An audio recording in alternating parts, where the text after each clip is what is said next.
afternoon, everybody. Thank you so much for coming, and thank you for the repeat frequent flyers, because I spoke about something global yesterday and apparently didn't run people off too severely. What I'm going to do, and I doubt it will take 15 minutes, so we'll have time for some questions, is just give you a little bit of an overview about Without Borders, which I hope at least looks vaguely familiar to some of you, either from your perusing of the Neurology website or of the print version. Without Borders is a mini page off the Neurology main page, so if you're on the main page, you should be able to see it. And it's going to be a curated website. It's evolving into a curated website, with our first blog posting occurring on January 26th. So I think it's still in its super infancy, and we have a lot of plans for Without Borders that haven't sort of been put into place yet, partly because I'm going to be tagging a lot of the global health section people and other interested individuals to participate in this. The goal of Without Borders is to really serve as a kind of a go-to central source where people can get a quick update on some of the more relevant issues that are relevant in global neurology and to neurologists who have interests globally. And our focus is going to be almost exclusively on lower and middle income countries, because if we say global, you know, you could be talking about Western Europe, lots of places. And I don't think you need a go-to site for that, because mainstream neurology journals will kind of encompass that. One of the key issues that hasn't occurred yet, but I hope it will, is that we really need to expand Without Borders to be much more of an exchange forum and not a one-way street of information from me, but something that's more interactive. If you've seen the blog, they're going to be putting a little button at the bottom of the blog that allows you to immediately hit it and send a reply. Don't worry, it won't get posted to the world. You know, it'll be a reply. And you can indicate if it's a private reply or if you don't mind if we go ahead and post it. It can be a reply about what you read or a comment about it or an extension of that.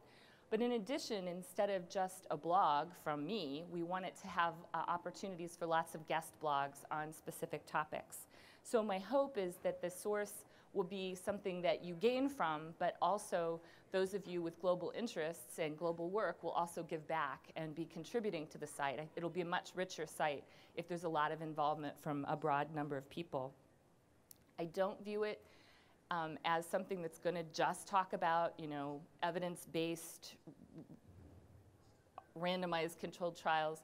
The nature of what we're all interested in includes science, but things that happen politically and socially and economically are all very relevant to health and very relevant to the healthcare issues that we're addressing. And so I'm hoping that we'll be covering things much broader than just the kind of bare bones science. And please keep that in mind when you think about contributions that you might offer, or when you make requests about things that you would like to see covered on Without Borders.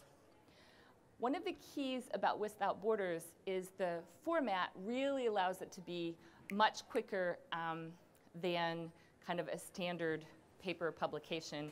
As some of you know, it isn't that fast, even expedited in neurology, and I'll dodge while Bob throws a tomato at me, is pretty slow. And when you think about how quickly things are happening, there's Zika, there's Ebola, things are happening very quickly, and so you'll read stuff in the press, and then there seems to be sort of several eons and glacial times go past, and then the first article will hit in Neurology.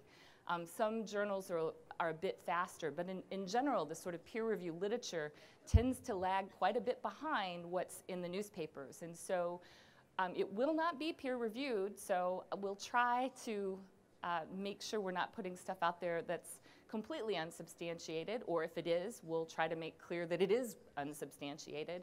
But the hope is that this will be a much more timely forum to share information. I don't think probably, this is a little preaching to the choir, I probably don't have to tell you guys why this seems a good timing for Without Borders. I think the average age of the attendance at all the global stuff is 2 standard deviations below the mean of the average attendance at this meeting. So, you know, I think that the audience for this is a young audience, and I don't have to convince you of why this is of interest to people today. But I do hope that we'll also pull in not only people who have very strong global interests, but the sort of average AAN membership person who realizes that in today's setting, it's really important to be a little more globally informed than maybe one would have been 20 years ago. And yet doing that is not trivial, and we'd like to have this be a forum that makes it easy for people to be fairly educated about issues that are relevant globally to the neurologist. One of the challenges in staying informed as a person who is very vested in global neurology that I find, and some of you may share this challenge, if you are interested in US neurology, you can probably pick up the table of contents for 2 general neurology journals and 2 neurology journals in your subspecialty and peruse those tables of contents and feel fairly informed about the cutting edge stuff. Has anybody here ever tried to stay informed about what's going on globally in neurology? It is not trivial. Some of the best work will be presented in large regional journals, won't arrive in a US journal at all. It may not be in a neurology journal, so you have to be looking at tropical medicine journals, public health journals.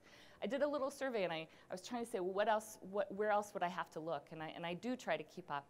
So interventions for epilepsy stigma land in social science journals.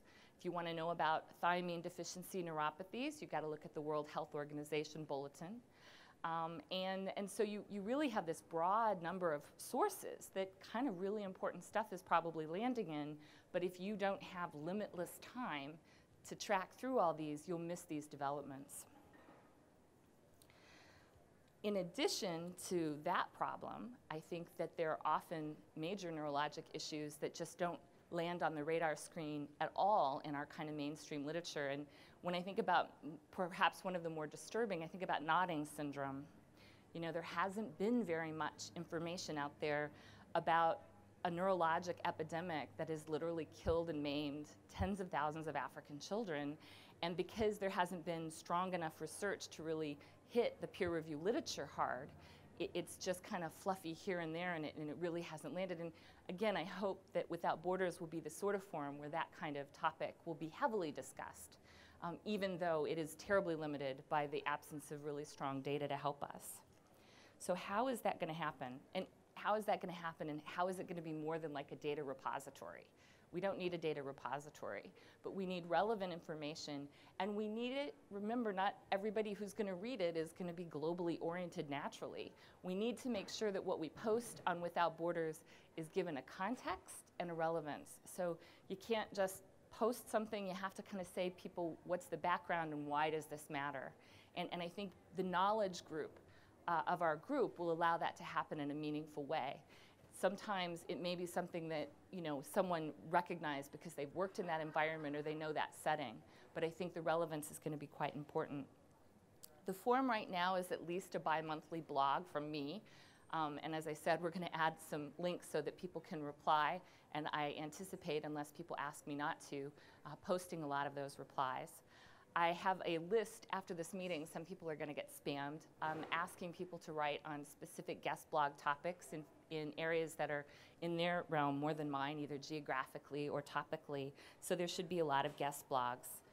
I'm hoping that we're going to develop a nice monthly section in which we do a brief highlight of the literature and of relevant findings in the literature, and that is not going to be limited to the Green Journal. Right? It's going to be relevant literature. We will certainly highlight the relevant articles that come out in the Green Journal, but we won't limit our discussions of relevant evolutions of things happening to just the Green Journal. It would rather defeat the purpose. I'm also going to be tagging people, if they don't mind, who are attending relevant international meetings to give us a report on what those meetings were like. You know, so it'd be nice to know if you were thinking about going to that meeting. What did people think of it?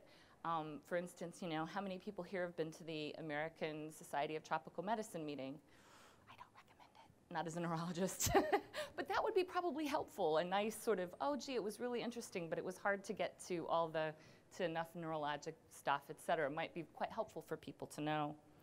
I know Kathy is working on some heat maps, which will actually pull up a map of the world, and on that there will be indications of the newest literature. You'll see what countries things are coming out of. Now this will probably be limited to Elsevier publications, not Green Journal, but Elsevier. So that's something that we're hoping is coming soon. We have an intern squirreling away trying to work that out.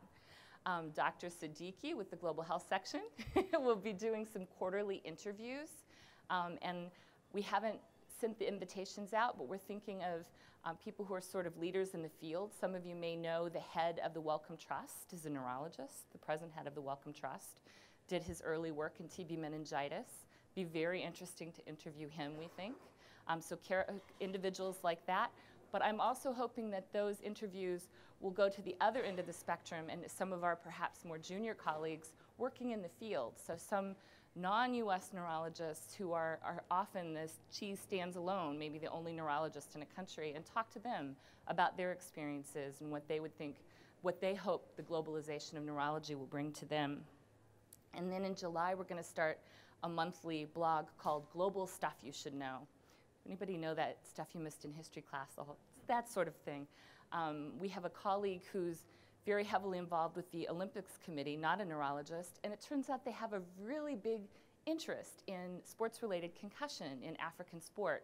Well, who would have known that? It would be really kind of cool to have him tell us a little bit about what's going on in that realm. So it's going to be a little off the beaten track, but I think very relevant to neurologists. I don't quite know how Without Borders will intersect with some of the global health postings, but between the two entities, I hope we're going to start developing kind of a repository of funding opportunities, rotation opportunities, mentorship opportunities from abroad. As we discussed yesterday, we want to make certain that that exchange is either two ways or we don't overburden our foreign mentors. What isn't Without Borders? It is not a replacement for the Global Perspectives piece. So Global Perspectives is still there, it's still cited, it will not be buried on the Without Borders website, it will still be there when you click on the main page. The change in Global Perspectives, though, is it is really going to limit two things. It will be limiting its publications to information relevant to resource-limited settings defined by lower and middle income countries. So a report from Norway will not land there anymore if it ever did. And a little bit stauncher control of making sure that we don't have any primary data or research slip in there. We want that to go through the regular routes so that those can be, you know, fully peer-reviewed and appropriately credited. So what is needed from the AAN membership for this endeavor to be a success? Primarily your involvement and your contributions. And as I said, if I tag you for a guest blog, please say yes. And if you have some interesting ideas that you'd either like to contribute or you think would be really interesting to have covered, you know, shoot me an email and you can see it on the website, and we'll see if we can find an appropriate expert, knowledgeable person to put something out on that. It could be a person you think, wow, it'd be really cool if this person were interviewed.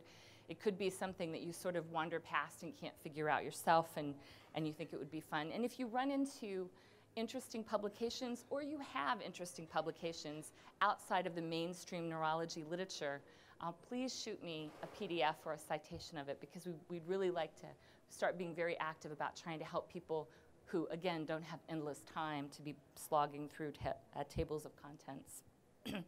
So essentially, for this to be successful, we need your involvement, because unlike the HeadTalk stage, it cannot be a one-woman show. And I'm open for any questions.